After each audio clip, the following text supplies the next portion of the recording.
Assalamualaikum warahmatullahi wabarakatuh.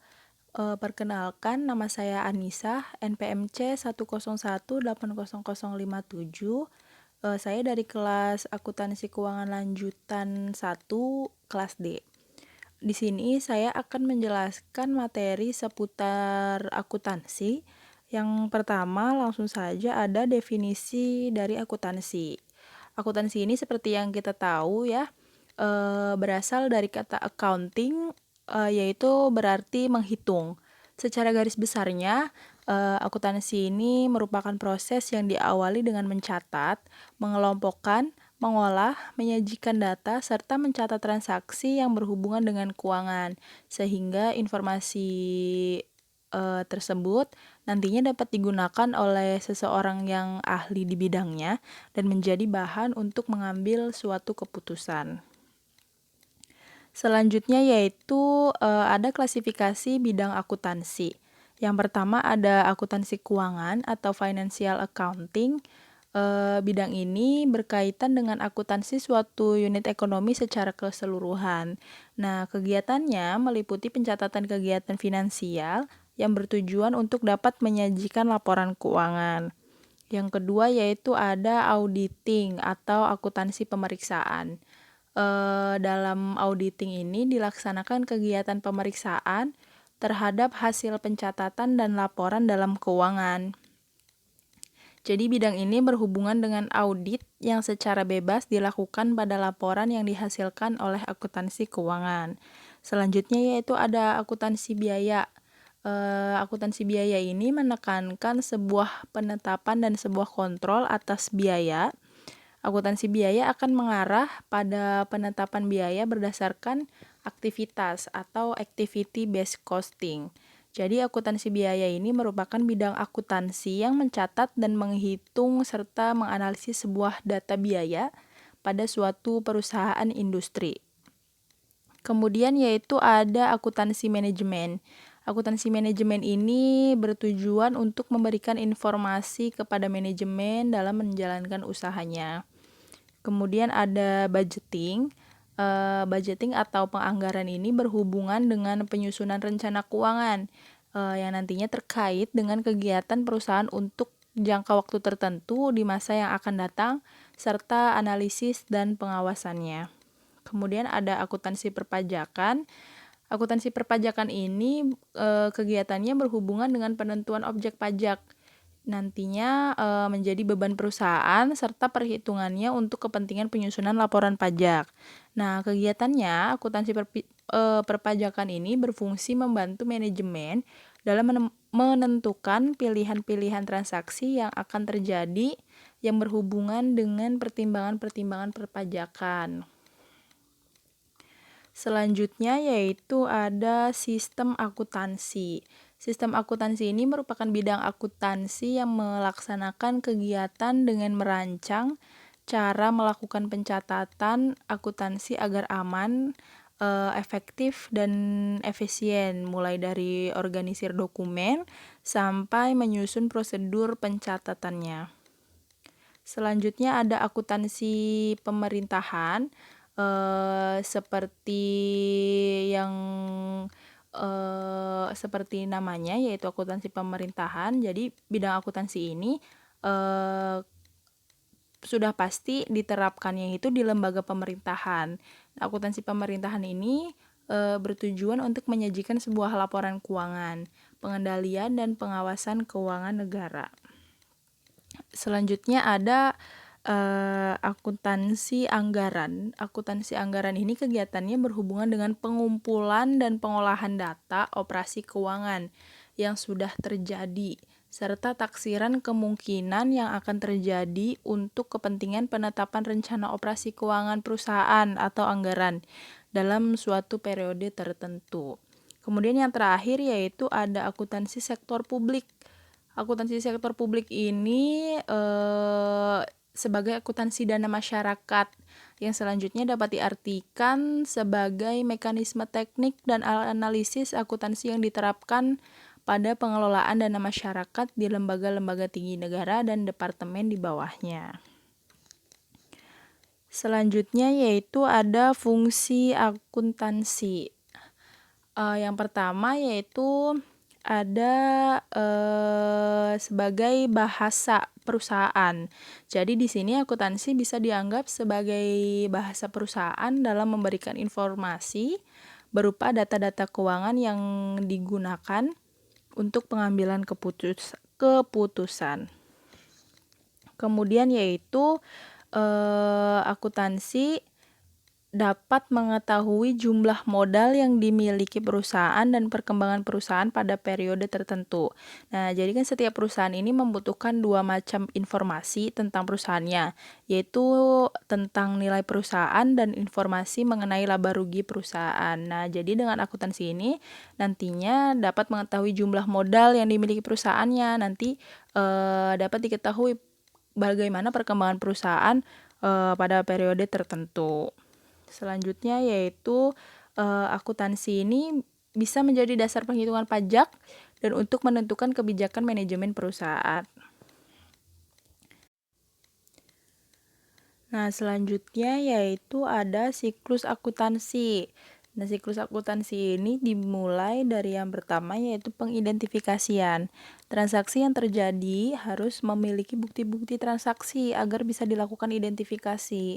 Nah, bukti transaksi ini bisa berupa kwitansi, faktur, nota, atau bukti lainnya yang dianggap sah dalam dunia akuntansi. Nah, makanya setiap transaksi ini sebaiknya menggunakan bukti transaksi yang sehingga nantinya bisa dicatat dan diidentifikasi oleh akuntan, terutama transaksi yang berkaitan dengan perubahan kondisi keuangan perusahaan. Kemudian siklus yang kedua yaitu pencatatan. Nah, setelah akuntansi melakukan identifikasi transaksi, maka selanjutnya dilakukan pencatatan. Pencatatan itu mencatat semua transaksi ke dalam sebuah jurnal. Proses penjurnalan setiap transaksi ini biasanya dibagi ke dalam dua bagian, ada debit dan kredit. Pencatatan ini bisa dilakukan dalam sebuah jurnal umum. Jurnal umum itu sebagai jurnal yang dipergunakan untuk tempat melakukan pencatatan bagi segala jenis bukti transaksi keuangan yang muncul akibat terjadinya berbagai transaksi keuangan perusahaan dalam suatu periode tertentu. Selanjutnya yaitu siklus yang ketiga ada penggolongan. Penggolongan itu proses pemindah bukuan atau posting dari jurnal umum ke dalam kelompok akun atau chart of account atau sejenisnya ke dalam buku besar dan buku pembantu. Buku besar ini merupakan kumpulan rekening atau akun pembukuan yang berisikan informasi aktiva tertentu yang dicatat dalam satu periode.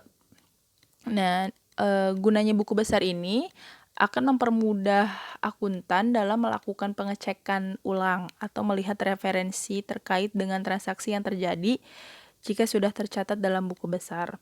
Nah, selanjutnya setelah ada buku besar umum, ada juga buku besar pembantu. Buku besar pembantu ini buku besar khusus yang digunakan untuk mencatat akun tertentu serta perubahan-perubahannya secara lebih rinci. Jadi, catatan yang ada di dalam buku besar pembantu ini merupakan rincian dari salah satu buku besar umum, yaitu hutang dan piutang.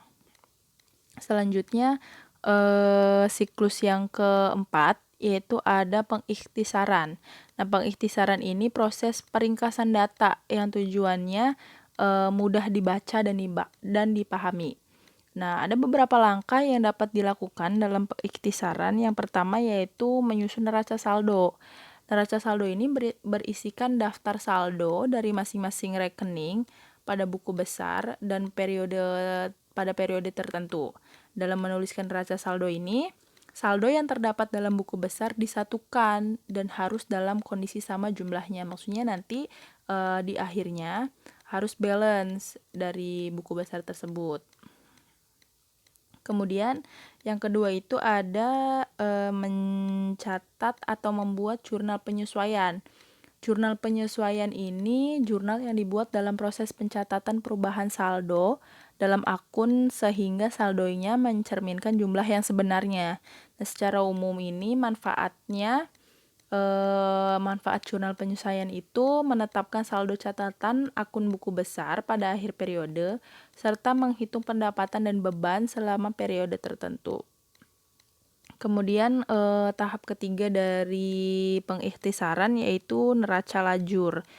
Neraca lajur ini merupakan sebuah kertas kerja atau biasa disebut juga worksheet yang berisi semua data tentang akuntansi dan biasa digunakan untuk memudahkan ketika hendak membuat laporan keuangan. Nah, yang ketiga yaitu yang selanjutnya yang kelima, maaf. Ada pelaporan. Pelaporan ini merupakan tahap terakhir di mana tahap ini hanya dapat dilakukan setelah tahap pencatatan dan pengikhtisaran sudah dilakukan. Nah, tahapannya dalam membuat pelaporan yaitu membuat laporan keuangan. Laporan keuangan ini disusun beberapa laporan seperti laporan laba rugi, laporan perubahan modal, laporan arus kas, dan neraca yang menghitung likuiditas, solvensi, dan fleksibilitas. Nanti mengenai laporan keuangan nanti akan dijelaskan pada slide selanjutnya serta komponen-komponennya. Nah, yang kedua, tahap kedua dari pelaporan ini pembuatan jurnal penutup. Jurnal penutup ini disusun pada akhir periode akuntansi dengan cara menutup rekening nominal atau akun yang ada di laba rugi. Nah, untuk menutup akun tersebut itu caranya bisa dengan membuat nihil atau membuat nol nilai akun tersebut. Contohnya misalkan pendapatan itu awalnya kan saldo normalnya itu dikredit. Nah, ketika di jurnal penutup kan saldonya itu harus nol. Jadi dari kredit untuk bisa jadi nol, maka pendapatan itu dibalik posisinya. Yang tadinya saldo normalnya di kredit, maka posisinya pindah di debit untuk menolkan pendapatan tersebut. Nah, tujuannya melakukan penutupan akun ini adalah untuk melihat aliran pada sumber selama periode akuntansi tersebut berjalan gitu. Nah, selanjutnya neraca saldo setelah penutupan. Neraca yang dibuat setelah penutupan dengan tujuan itu untuk memastikan bahwa jumlah saldo yang ada di buku besar ini benar-benar seimbang atau balance. Yang terakhir adalah jurnal pembalik. Nah, jurnal pembalik ini sebenarnya bersifat opsional, boleh dilakukan atau tidak. Jadi, jurnal pembalik ini dibuat agar proses pencatatan beberapa transaksi tertentu, terutama yang selalu berulang, bisa lebih sederhana. Selanjutnya ada laporan keuangan. Di sini ada jenis-jenis laporan keuangan dan komponen yang ada di dalamnya. Nah, yang pertama itu ada laporan laba rugi. Laporan laba rugi ini berisi tentang pendapatan dan beban. Kemudian ada perubahan ekuitas, ada neraca. Di perubahan ekuitas ini berisi tentang modal awal. Komponennya itu ada modal awal, kemudian ada tambahan modal pemilik, kemudian ada saldo laba atau rugi dari laporan laba rugi, kemudian ada prive. Prive ini pengambilan modal untuk kepentingan pribadi. Kemudian ada modal akhir. Dan neraca yang sudah tidak asing lagi pasti isinya itu ada aktiva.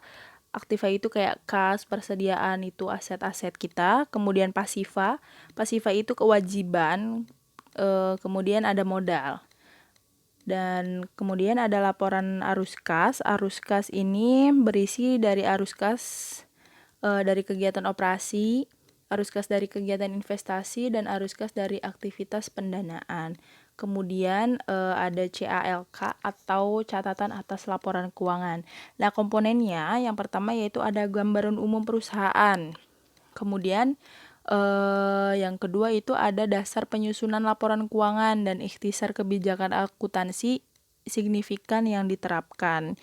Kemudian yang ketiga yaitu ada informasi tambahan untuk pos-pos yang disajikan dalam laporan keuangan sebelumnya, yaitu ada neraca, laba rugi, arus kas, itu sesuai dengan urutan penyajian laporan dan penyajian masing-masing pos. Kemudian yang keempat itu ada pengungkapan lainnya, yang antara lain itu meliputi informasi yang dipersyaratkan oleh SAK atau standar akuntansi keuangan yang tidak disajikan manapun dalam laporan keuangan.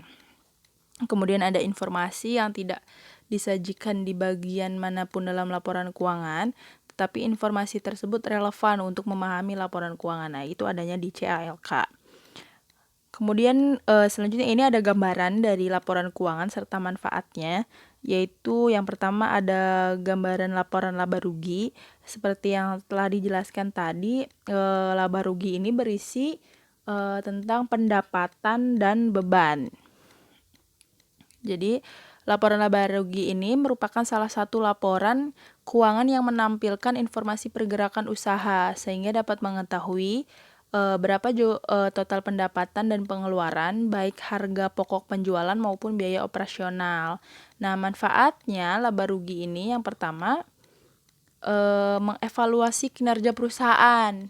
Jadi melalui laporan laba rugi ini nantinya dapat melihat peningkatan pendapatan atau kerugian yang didapat oleh perusahaan.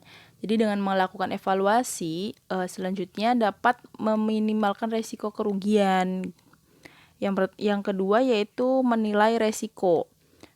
Beberapa perusahaan mungkin ada yang sulit untuk mendapatkan profit dan mengalami kerugian terus-menerus, maka manfaat dari laporan laba rugi ini dapat berfungsi untuk menilai resiko perusahaan ke depan. Dengan mengetahui resiko perusahaan atau bisnisnya, maka secepatnya perusahaan tersebut dapat mencari solusi. Kemudian yang selanjutnya itu manfaat laba rugi itu sebagai tolak ukur perusahaan. Nah, tolak ukur laporan laba rugi ini juga dapat memacu kinerja perusahaan sehingga perusahaan dapat bersaing dengan pesaing di pasar gitu.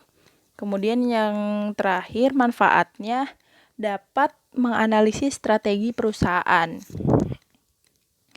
Dalam menjalankan operasionalnya, perusahaan pasti memiliki strategi khusus. Untuk mengetahui berhasil atau tidaknya strategi, maka dapat dilihat dari beberapa hal contoh laporan laba ruginya. Apakah strategi yang dipilih dapat membuat perusahaan menghasilkan pendapatan yang maksimal di setiap bulannya atau malah sebaliknya, strategi yang dipilih tidak cocok gitu. Selanjutnya di sini ada gambaran laporan perubahan ekuitas atau perubahan modal. Seperti yang dijelaskan tadi, isinya atau komponennya itu ada modal awal, ada laba atau rugi dari laporan laba rugi tadi. Kemudian ada prive itu pengambilan uang untuk kepentingan pribadi. Kemudian ada penambahan modal pemilik. Nah, manfaatnya pembuatan laporan perubahan ekuitas ini memiliki maksud untuk mengetahui perkembangan perusahaan, apakah berjalan ke arah yang diinginkan atau malah sebaliknya. Selanjutnya yaitu ada gambaran neraca. Jadi neraca ini merupakan laporan yang wajib dibuat oleh sebuah perusahaan. Laporan tersebut nantinya akan menjadi dasar bagi suatu entitas bisnis atau perusahaan dalam membuat keputusan. Nah, di sini di neraca ini sudah diterangkan tadi komponennya, yaitu ada aktiva.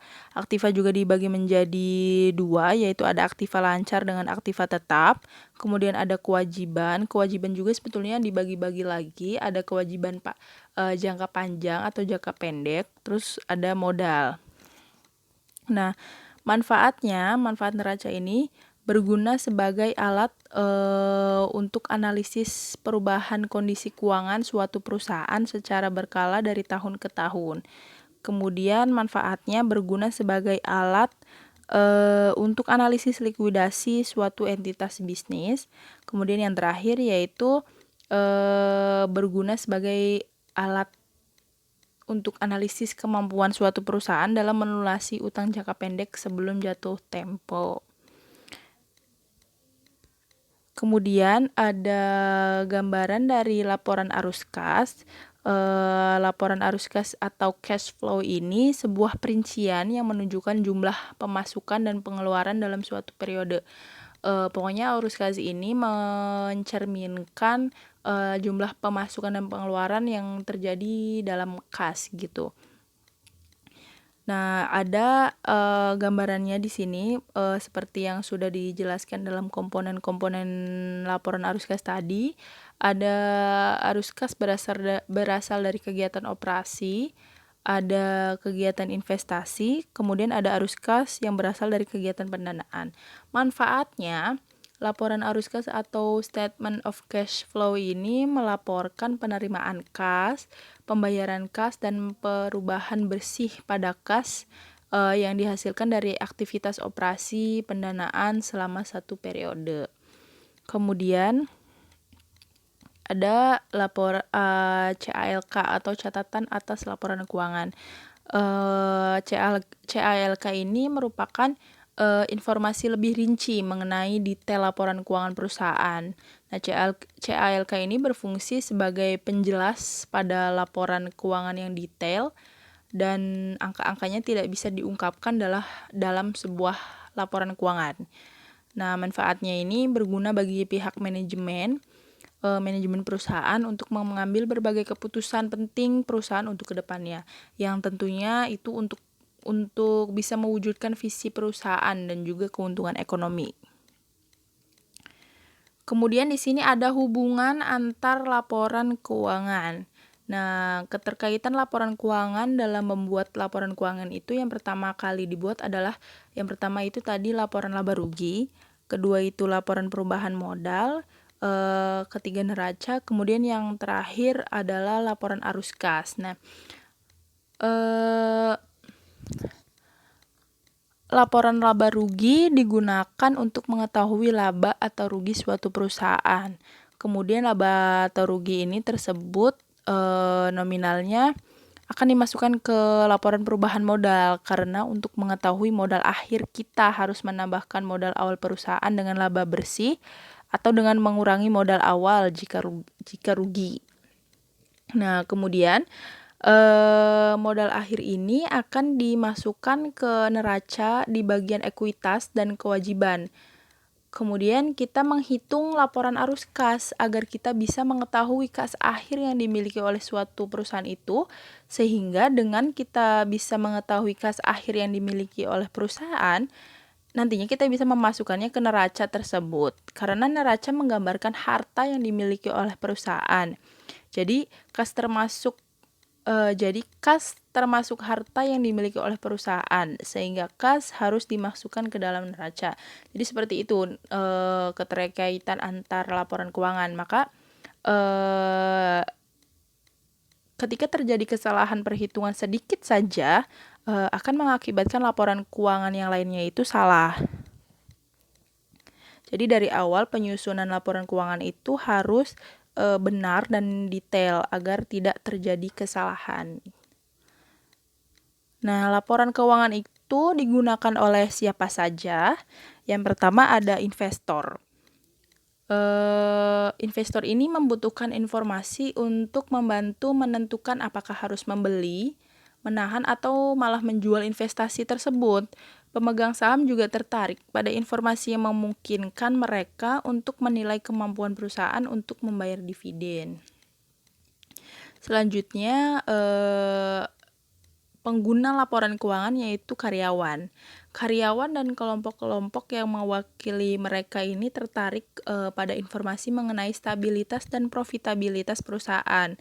Mereka juga tertarik dengan informasi yang memungkinkan mereka untuk menilai kemampuan perusahaan dalam memberikan balas jasa, imbalan pasca kerja dan kesempatan kerja gitu. Kemudian yaitu ada pengguna selanjutnya yaitu pemberi pinjaman. Pemberi pinjaman ini tertarik dengan informasi keuangan yang memungkinkan mereka untuk memutuskan apakah pinjaman serta bunganya dibayar pada saat jatuh tempo nanti. Tuh. Kemudian ada pemasok. Pemasok ini tertarik dengan informasi yang memungkinkan mereka untuk memutuskan apakah jumlah yang terutang akan dibayar pada saat jatuh tempo. Kemudian pemasok juga berkepentingan pada perusahaan dalam lenggang waktu yang lebih pendek daripada pemberi pinjaman, kecuali kalau sebagai pelanggan utama mereka bergantung pada kelangsungan hidup perusahaan gitu. Selanjutnya yaitu pelanggan. Pelanggan ini berkepentingan dengan informasi mengenai kelangsungan hidup perusahaan, terutama kalau mereka itu terlibat dalam perjanjian jangka panjang atau hutang jangka panjang dengan atau bergantung pada perusahaan. Gitu. Pengguna laporan keuangan selanjutnya yaitu pemerintah. Nah, selanjutnya yaitu pengguna laporan keuangan yang selanjutnya adalah pemerintah. Pemerintah dan berbagai lembaga yang ada di bawah kekuasaannya itu berkepentingan dengan alokasi sumber daya, dan karena itu berkepentingan dengan aktivitas perusahaan. Mereka itu membutuhkan informasi untuk mengatur aktivitas perusahaan, menetapkan kebijakan pajak, dan sebagai dasar untuk menyusun statistik pendapatan nasional dan statistik lainnya.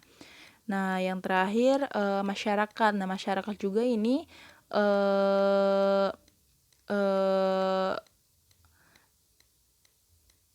berhak menggunakan laporan keuangan. Nah, perusahaan ini karena perusahaan akan mempengaruhi anggota masyarakat dalam berbagai cara. Nah, misalnya perusahaan dapat memberikan kontribusi berarti pada perekonomian nasional, termasuk jumlah orang yang dipekerjakan dan perlindungan kepada penanam modal domestik. Nah, laporan keuangan ini dapat membantu masyarakat dengan menyediakan informasi kecenderungan atau tren dan perkembangan terakhir kemakmuran perusahaan serta rangkaian aktivitasnya gitu. Nah, selanjutnya ada perbedaan laporan keuangan perusahaan dagang dengan jasa. Yang pertama, perbedaannya terletak pada perbedaan persediaan. Sudah jelas ya bahwa perusahaan dagang itu akan memerlukan jenis persediaan yang sudah terbentuk dalam bentuk jadi, yang nantinya akan dijual kembali oleh pihak perusahaan. Jadi semua laporan keuangan akan disiapkan tidak termasuk produk persediaan tadi. Nah, sedangkan perusahaan jasa ini tidak menggunakan barang jadi, melainkan menggunakan produk jasa mereka untuk dipasarkannya itu. Kemudian perbedaan selanjutnya itu perbedaan jenis layanan. Antara perusahaan dagang dan jasa itu sama-sama akan melayani masyarakat. Namun bedanya ini salah satu dari keduanya, yakni perusahaan jasa, hanya akan memberikan fasilitas jasa yang diperlukan oleh masyarakat setempat dan nantinya akan dikembangkan dengan baik. Sedangkan perusahaan dagang akan menyediakan barang yang diperlukan yang sebelumnya telah diolah oleh perusahaan manufaktur. Jadi intinya laporan keuangan perusahaan jasa dan dagang ini tidak jauh berbeda. Nah, perbedaan utamanya itu terletak pada persediaannya. Kalau di perusahaan dagang itu kan nanti ada yang namanya inventory atau persediaan, sedangkan di perusahaan jasa itu hanya menyediakan jasa, sehingga nanti di laporan keuangannya tidak ada yang namanya inventory atau persediaan. Tuh. Nah, selanjutnya ada perhitungan harga pokok penjualan dalam perusahaan dagang. Nah, apa sih HPP itu? Jadi HPP akan memberikan estimasi biaya perusahaan. Terdapat beberapa manfaat lain dari perhitungan HPP, seperti untuk menghitung laba rugi sebagai alat bantu menentukan realisasi biaya produksi dan sebagai penentu harga jual barang. HPP itu dapat dihitung dengan rumus persediaan awal ditambah dengan pembelian bersih dikurangi dengan persediaan akhir seperti yang ada di contoh. Pembelian bersih ini meliputi pembelian ditambah dengan ongkos angkut pembelian, kemudian dikurangi retur pembelian ditambah potongan pembelian gitu. Ada beberapa standar akuntansi dan penggunanya. Yang pertama yaitu standar akuntansi PSAK atau IFRS. Nah, penyusunan PSAK ini mengikuti standar yang digunakan oleh IFRS atau International Financial Reporting Standard dengan menyesuaikan pada kondisi bisnis di Indonesia. Pembuatan dan penyusunan PSAK ini menjadi standar dalam pencatatan, penyusunan, dan penyajian laporan keuangan. Jadi adanya standar yang sesuai dengan PSAK ini membuat semua informasi keuangan yang ada mudah dipahami dan relevan bagi semua pengguna laporan keuangan tersebut. Nah, siapa saja penggunanya? PSAK IFRS ini digunakan oleh perusahaan-perusahaan yang tergolong ke dalam perusahaan publik gitu. Selanjutnya yaitu ada SAK etap. Sebaliknya, bila perusahaan tersebut belum atau tanpa akuntabilitas publik, maka proses penyusunan laporan keuangannya itu menggunakan SAK etap, sehingga pembuatan laporan keuangan ini dari perusahaan tersebut harus menggunakan standar khusus bila ditujukan untuk pengguna eksternal perusahaan. Kenapa? Karena perusahaan belum memiliki akuntabilitas publik, maka laporan keuangannya juga akan lebih sederhana. Penggunanya siapa saja? SAK etap ini digunakan oleh perusahaan yang belum memiliki akuntabilitas publik, artinya perusahaan itu masih berskala kecil dan menengah gitu. Selanjutnya ada PSAK syariah. Dilihat dari namanya saja sudah sangat mudah dipahami ya bahwa standar akuntansi keuangan ini merupakan standar akuntansi yang berbasis syariah. Penyusunan laporan keuangannya ini menggunakan standar PSAK syariah. Umumnya itu dilakukan oleh badan usaha yang memiliki konsep syariah dalam penyelenggara usahanya. Kemudian ada SAP, Standar Akuntansi Pemerintah. Sesuai dengan namanya juga, SAP ini digunakan oleh instansi-instansi pemerintah dalam penyusunan laporan keuangannya, tidak terkecuali instansi pemerintah pusat maupun daerah. Semuanya menggunakan SAP dalam penyusunan laporan keuangannya. Kemudian ada perbedaan dari SAK dan PSAK. Yang pertama itu materi SAK etap itu lebih sederhana, sedangkan PSAK IFRS itu lebih rumit dan complicated gitu. Yang kedua yaitu SAK etap hanya menggunakan model cost untuk aset tetap, aset tidak berwujud, dan properti investasi. Sedangkan PSAK IFRS ini boleh memilih cost model atau model revaluasi gitu. Nah, selanjutnya di sini saya akan menjelaskan mengenai badan usaha. Yang pertama itu ada perseroan terbatas. Perseroan terbatas ini atau PT itu suatu bentuk badan usaha berbadan hukum yang mana modal usahanya ini terdiri dari atas saham-saham yang dipegang para pemilik. Nah, dalam menjalankan perusahaan jenis PT ini, modal saham yang dimiliki bisa dijual kepada pihak lain. Artinya, sangat memungkinkan terjadi perubahan organisasi atau kepemilikan perusahaan tanpa harus membubarkan dan mendirikan perusahaan kembali. Selanjutnya yaitu ada persekutuan.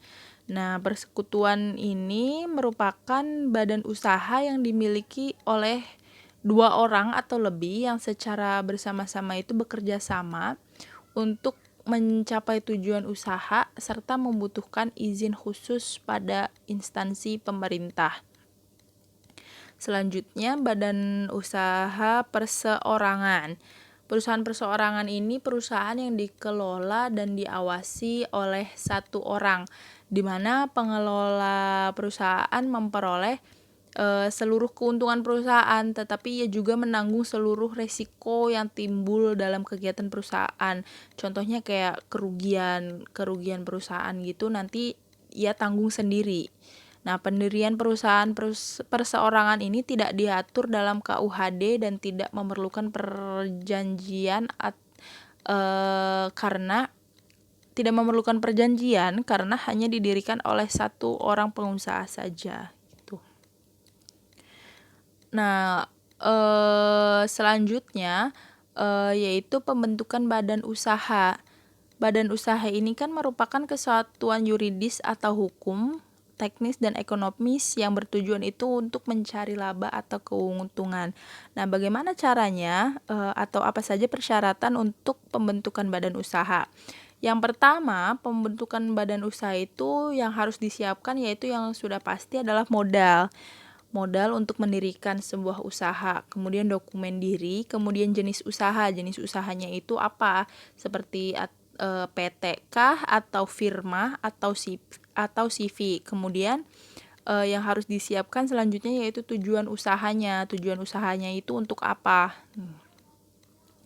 Kemudian tahapan-tahapan dalam pembentukan badan usaha ini yang pertama pembuatan akte perusahaan. Akte perusahaan ini berisi informasi lengkap tentang usaha yang akan dijalankan dan pembuatan akte ini harus ditandatangani oleh notaris. Kemudian tahap yang kedua yaitu mendapatkan surat domisili usaha.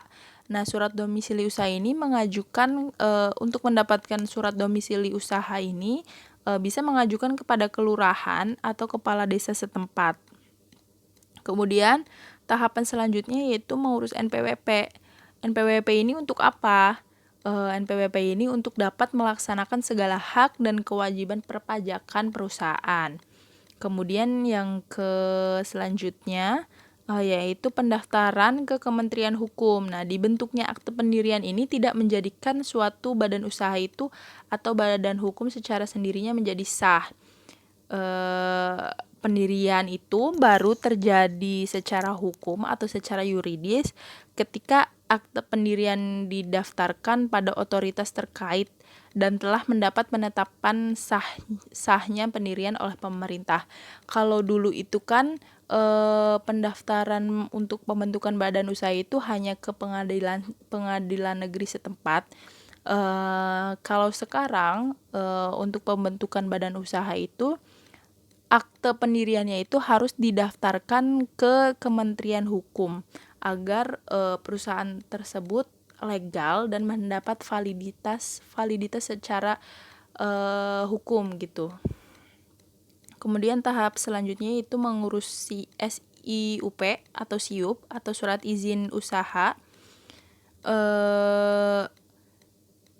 Baik usaha kecil maupun berskala besar itu diharuskan membuat SIUP sebagai bukti legalitas usaha. Legalitas usaha juga itu nantinya menguntungkan usaha dalam mendapatkan konsumen atau kolega dalam bisnis. Artinya perusahaan ini memang terpercaya dan legal atas dokumen-dokumennya.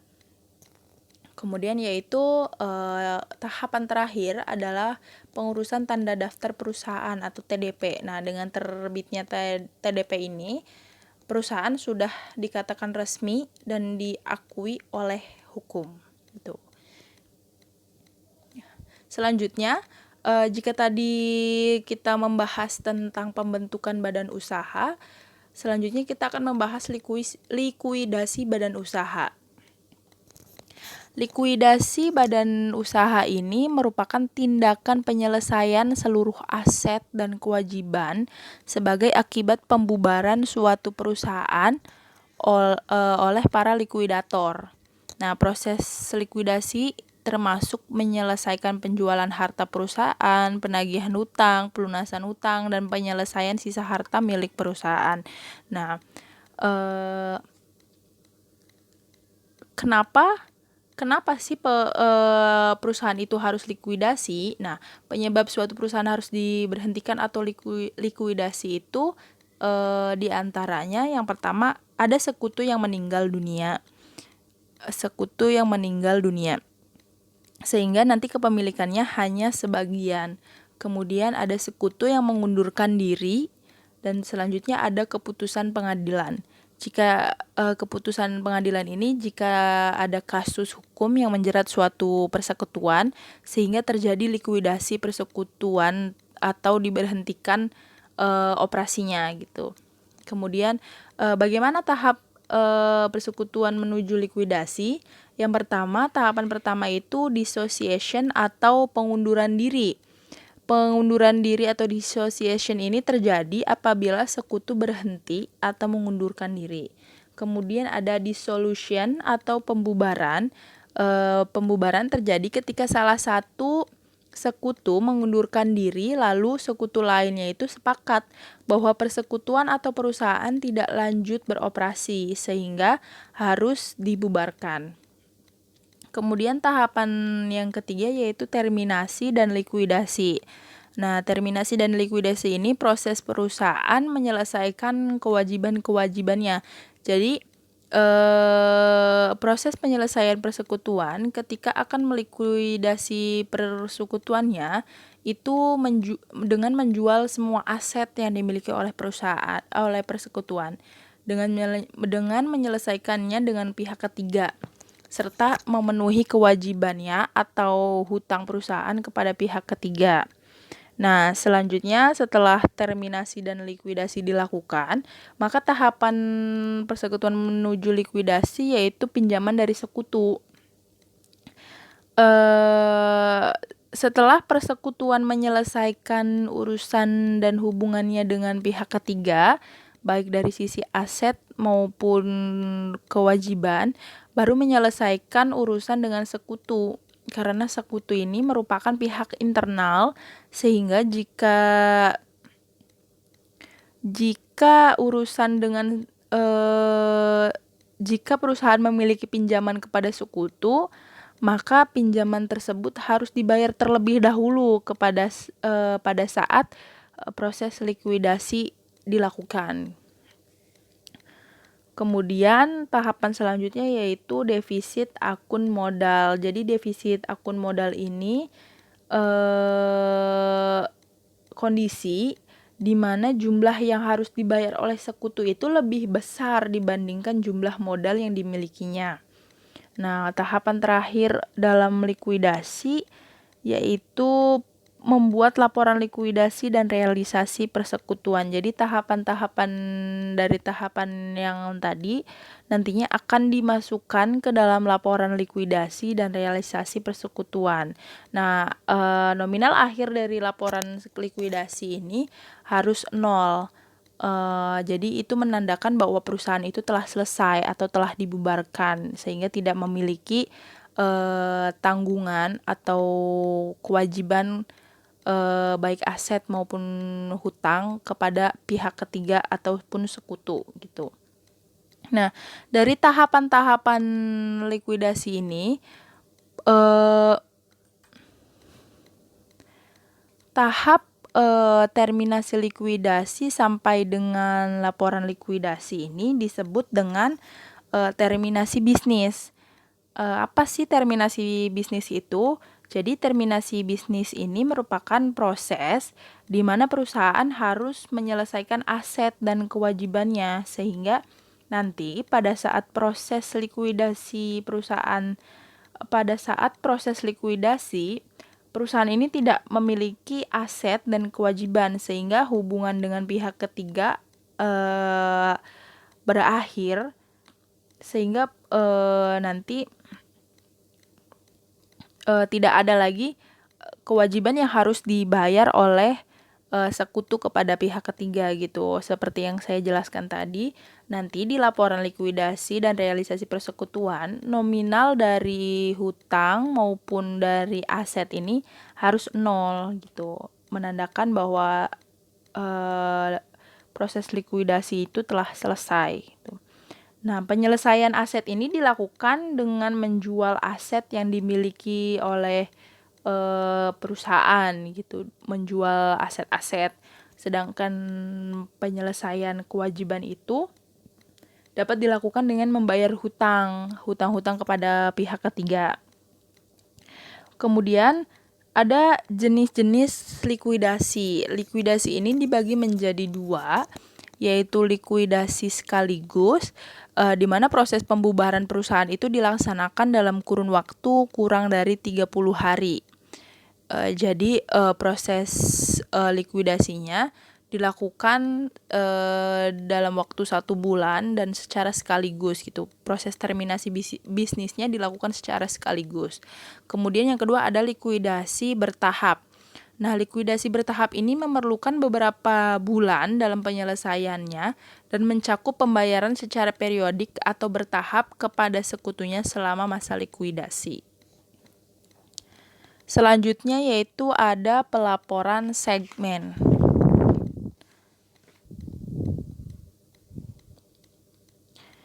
Pelaporan segmen ini biasanya dilakukan untuk disverifikasi usaha untuk melakukan pengendalian terhadap usaha yang dimiliki oleh suatu perusahaan. Disverifikasi usaha itu apa? Disverifikasi usaha itu merupakan proses memperluas pasar dengan mengembangkan produk baru yang sesuai dengan pasar agar memiliki keunggulan bersaing gitu. Kemudian dengan bagaimana mengembangkan dan mengungkapkan informasi yang diperlukan. Di sini ada definisi pelaporan segmen menurut PSAK 5. Nah, menurut PSAK 5, pelaporan segmen itu dibagi menjadi 2, ada segmen usaha dan segmen geografis. Nah, segmen usaha ini komponen perusahaan yang dapat dibedakan dalam menghasilkan produk atau jasa. Jadi contohnya itu ada segmen makanan, ada segmen minuman, segmen kosmetik, dan segmen fashion atau segmen lainnya gitu.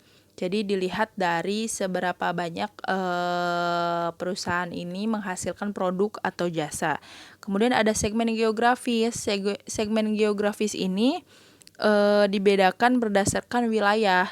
Komponen perusahaan yang dapat dibedakan dalam menghasilkan produk atau jasa pada lingkungan ekonomi tertentu, dan komponen itu memiliki resiko dan imbalan yang berbeda dengan resiko dan imbalan pada komponen yang beroperasi di lingkungan lain. Jadi intinya segmen geografis ini didasarkan pada wilayah gitu. Kemudian ada perbedaan laporan keuangan segmen dan non segmen.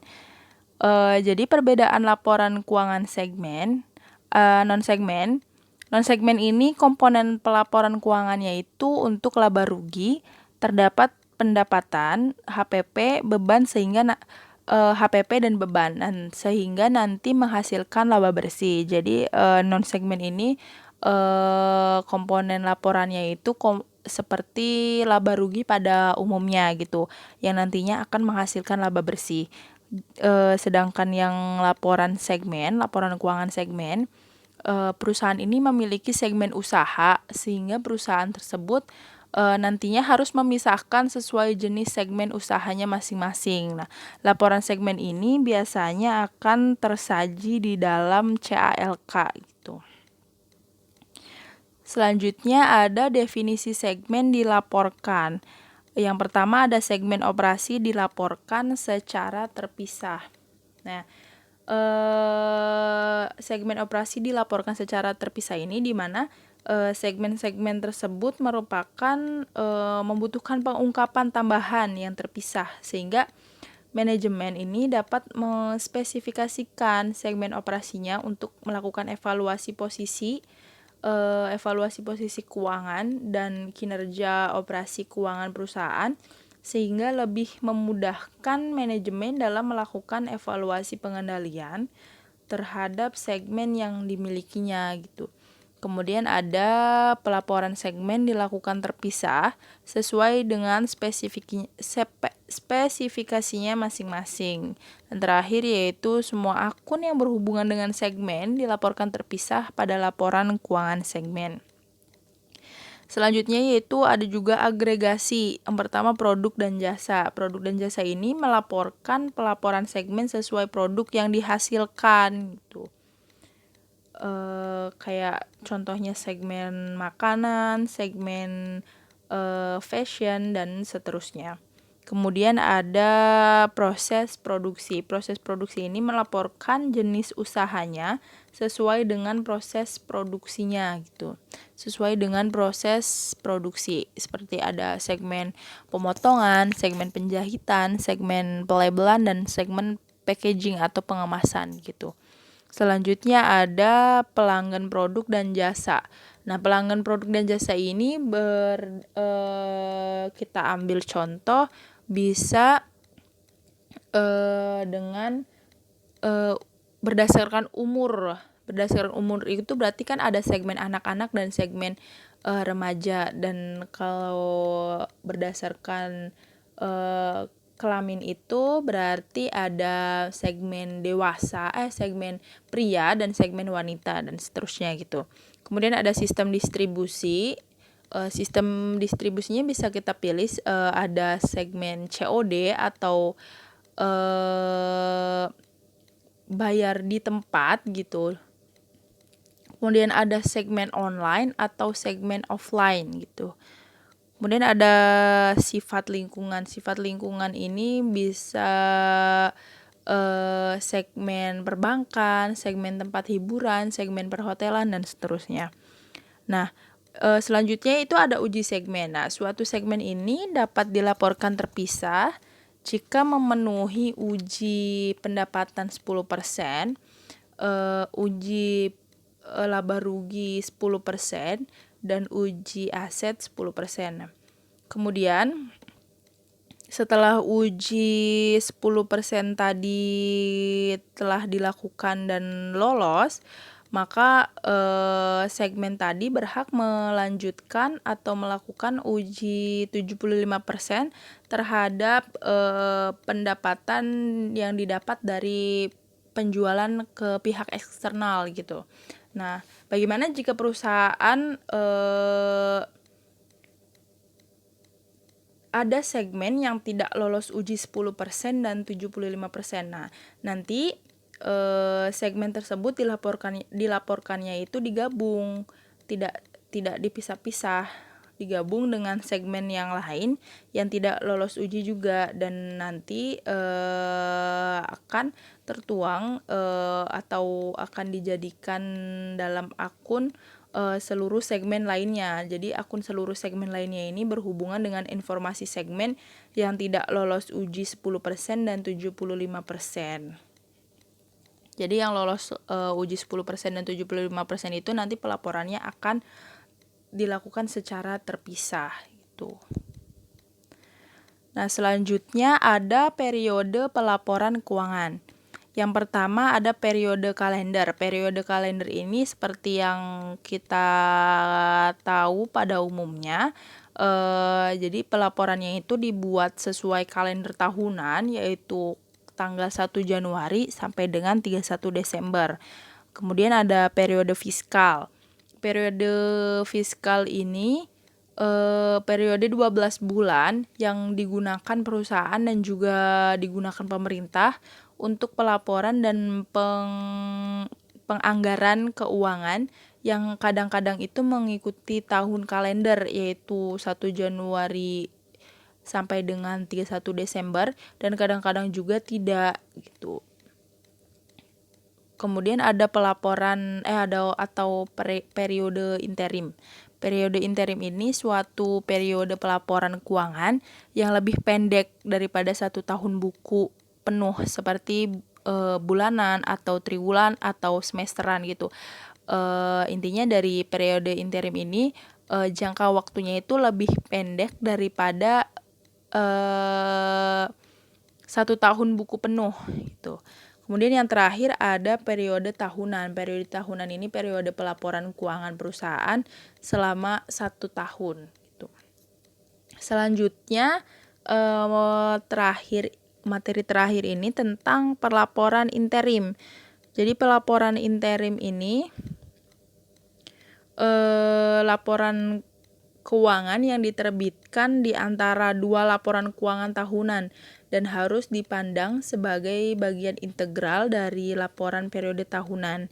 Nah, penyusunannya itu seperti yang dijelaskan tadi, dapat dilakukan secara bulanan, triwulan, atau semesteran. Intinya dari kurang dari 1 tahun buku penuh gitu.